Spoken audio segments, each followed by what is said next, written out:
Doctor ऊर्जा सचदेवा जी, हरिद्वार से। जी। महाराज जी, श्री हरिवंश। महाराज जी, हम सबका जन्म हरि नाम जपने के लिए हुआ है, परंतु हमें अक्सर ऐसा महसूस होता है कि कुछ और भी कारण अवश्य होगा। उस कारण को कैसे ढूंढें? मेरी जिंदगी का पर्पस क्या है? केवल जगना है बस।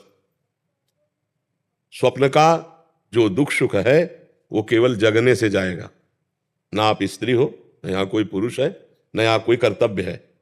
स्वप्न का कोई कर्तव्य होता है क्या? बड़ा मेहनत किया स्वप्न में जगे तब सब झूठा हुआ ना। स्वप्न में आपने 100 लोगों को भोजन पवाया और 100 लोगों को जान से मार दिया। जो जगने के बाद आपको क्या पुण्य लगेगा कि पाप लगेगा? है कुछ नहीं लगेगा। क्यों? किया तो था स्वप्न में, भंडारा किया, स्वप्न में मारा, तो क्या उस समय क्या झूठा लग रहा था? स्वप्न में नहीं लग रहा था ना। जग गए तब लगा ना। तो उमा काहूं मैं अनुभव अपना, सत हरि भजल जगत सब सपना। तो अब आपको लग रहा है और कोई कर्तव्य है, तो ये स्वप्न में लग रहा है। अगर जाग के देखो तो स्वप्न में एक आप ही थे, ना कोई वस्तु था, ना कोई व्यक्ति था, ना दुश्मन था, ना कोई दोस्त था। ये पता तब चला जब आप जगे। स्वप्न में जैसे हम कई बार कहा, समुद्र में डूब रहा हो कोई, अब उसको कैसे बचाया जाए? बहुत से तैराक बुला लिए जाए, नौका बुला ली जाए, सब व्यवस्था कर ली जाए, तो क्या स्वाप्निक पुरुष को बचाया जा सकता है क्या, जो स्वप्न में समुद्र में डूब रहा है? कुछ उपाय नहीं करेगा।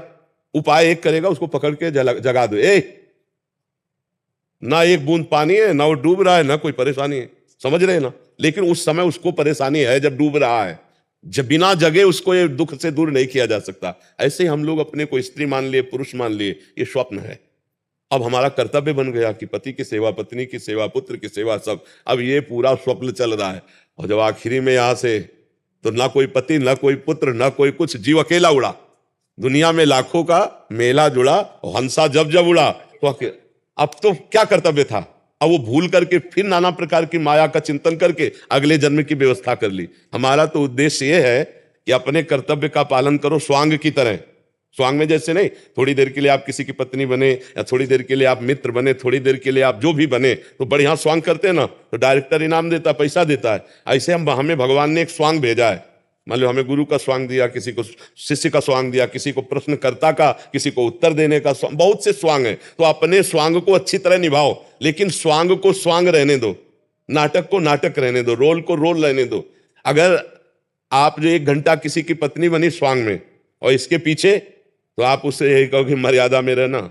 ऐसे ही ये 60, 70 वर्ष, 50 वर्ष का स्वांग मिला है, पिता का, पुत्र का, पत्नी का, माता का, अलग अलग। हमको इस स्वांग में कमी नहीं रहने देना।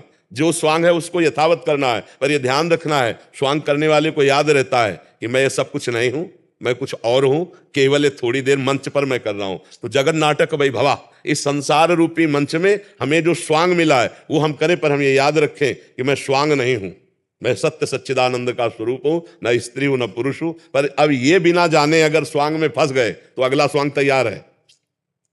वो चाहे सुअर का मिले, कुत्ता का मिले, गधा का मिले, कौन योनि में जाना पड़े। और अगर जान गए अपने आप को, बढ़िया स्वांग किया, 2 बातें, स्वांग बढ़िया और अपने को याद रखा कि मैं ये नहीं हूं, तो डायरेक्टर जो है परमात्मा, वो इस तुम्हें स्वांग से हटा देगा और अपनी लीला में, दिव्य लीला में सम्मिलित कर लेगा, अपने स्वरूप में समाहित कर लेगा। हमारा जन्म हुआ है अपने को जगाने के लिए, अपने को जानने के लिए, अपने को पाने के लिए।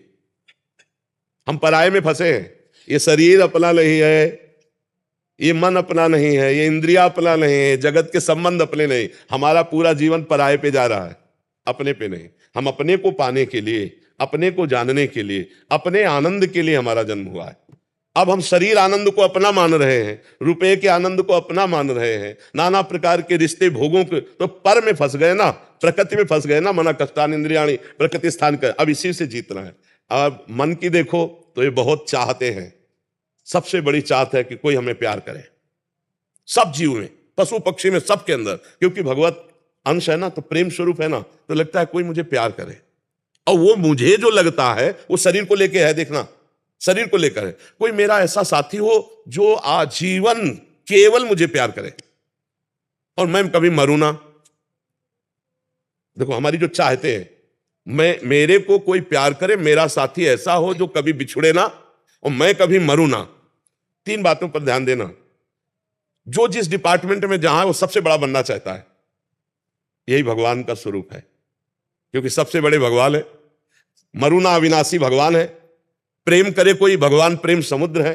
तो हम भगवान से ही प्रेम करके, भगवान को ही पा करके, भगवान को ही जान करके तृप्त हो सकते हैं, जगत को नहीं। जगत में यहां अपने को जो लगता है कि सामने वाला प्रेम करता है तो उसके लायक कुछ है इसलिए प्रेम करता है, और जिस दिन आपसे बढ़कर कोई मिल जाएगा आपकी तरफ देखेगा नहीं।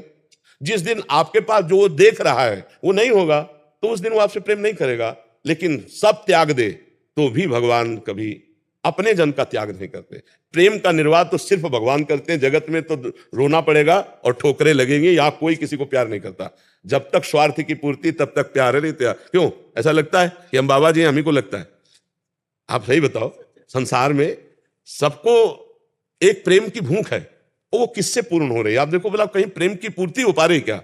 अब क्या चाह रहा हूं निर्णय तो नहीं कर पा रहा, पर उसको लग रहा है कि नहीं यार, मतलब जो मैं सोच रहा था वो नहीं है, जो मैं चाह रहा था वो तब मिलता है। जैसे केवट भगवान के जब चरण धो रहा है तब वो कह रहा है, बहुत काल में कीन मंजूरी, आज दीन सब विधि भलपूरी। अब कछु नाथ न चाहिए मोरे, नाथ अब मुझे नहीं चाहिए। जिसके लिए मैं तड़प रहा था वो मिल गया। अति आनंद उमगे अनुरागा, चरण सरोज पखार। जब भगवान के चरण मिले तब हृदय से निकला, अब कछु नाथ न चाहिए मोरे। गोस्वामी जी कह रहे, पायो परम विश्राम, राम समान प्रभु नाही कहूं। आज मैं परम विश्राम प्राप्त कर लिया क्योंकि मुझे राम जी मिल गए। तो मुझे लगता है कि हमारे अंदर जो ये रहता है कि कुछ प्राप्त करें, वो लौकिक नहीं होना चाहिए, वो श्री भगवान होने चाहिए। नहीं तो आज शरीर स्वस्थ है, कल हो सकता है भयानक कष्ट से पीड़ित हो जाए। तो यावत स्वस्थ मिदम कलेवरम यावत च दूरे जरा। जब तक तुम्हारा शरीर स्वस्थ है तुम भजन कर लो, नहीं अस्वस्थ होने पर भजन नहीं होता। फिर तो चिंतन उन्हीं का, कष्ट ही का होता रहता है, यहाँ दर्द यहाँ परेशानियां। अब अपने लोगों क्या है, बचपन से भगवान की कृपा से लगे रहे तो सारी बातें समझ में आ गई। तो अब ये थोड़ी कि कष्ट है तो चित्त खींच लेगा।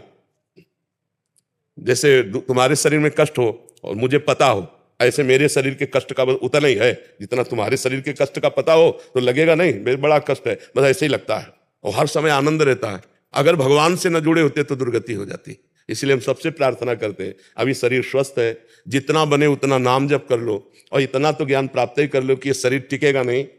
बाल्यावस्था नहीं टिकी तो यौवन अवस्था कैसे टिक जाएगी? यौवन अवस्था जो गई तो बुढ़ापा आ गया, भारी दुख वाला, फिर मृत्यु आ गया। इसलिए भजन करके पहले शरीर राग का त्याग कर दो, जीते जी जीवन मुक्त हो जाओ। खूब नाम जप करो, सत्संग सुनो और अपने कर्तव्य का पालन करो, इसी से काम बन जाएगा। भगवान बहुत कृपालु है, बिना भगवान की शरण के शुद्ध ज्ञान नहीं होता।